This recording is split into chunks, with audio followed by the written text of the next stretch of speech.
Pour cet exercice, on va créer des rectangles. Pour commencer, vous allez devoir télécharger le fichier Mastercam de l'exercice et ensuite l'ouvrir dans Mastercam. Le fichier s'appelle Create Rectangle. On va reproduire ce qui est à gauche. On va commencer par le rectangle en haut ici. On va le créer à droite. Ce qu'on va faire, on va aller dans Wireframe et on va cliquer sur Rectangle. On va lui donner les dimensions de largeur et de hauteur du rectangle. Ils sont écrits ici. Le width, c'est 2 pouces.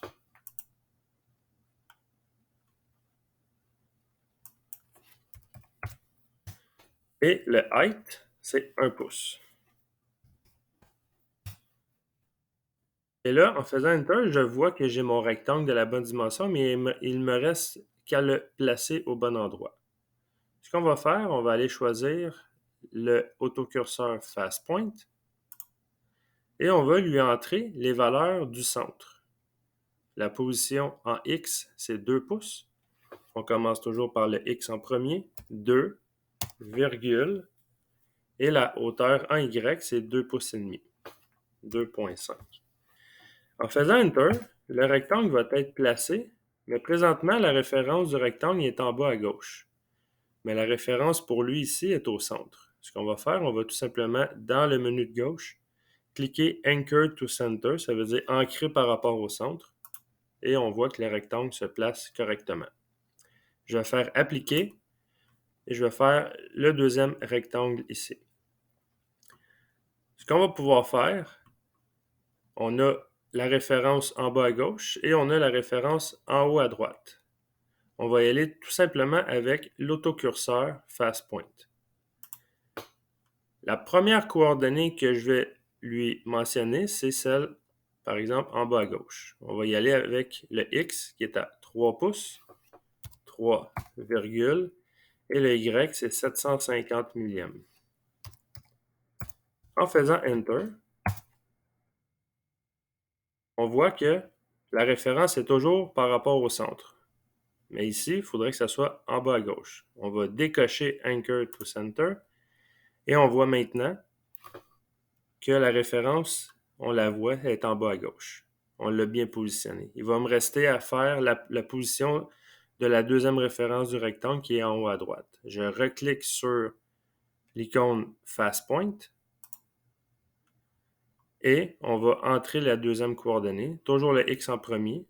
On a un X de 4 pouces ici, virgule, et le Y, c'est 1 pouce 750.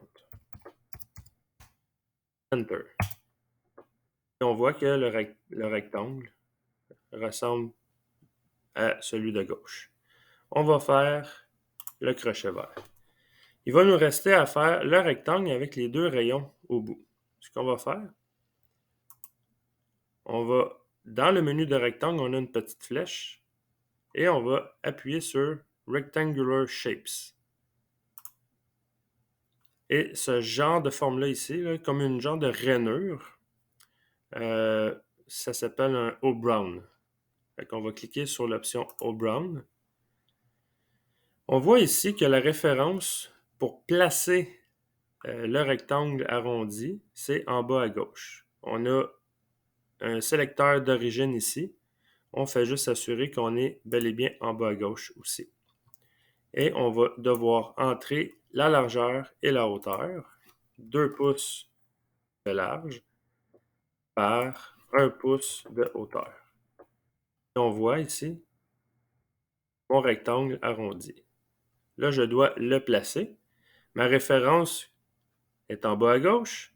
Je vais lui donner ses références de positionnement par rapport à ce point-là. On a 500 en X et 500 en Y. On a tout simplement à aller dans Fast Point. On va écrire 0.5, virgule, 0.5. Enter. On va aller voir. Il s'est placé ici. On fait accepter. Et c'est fait.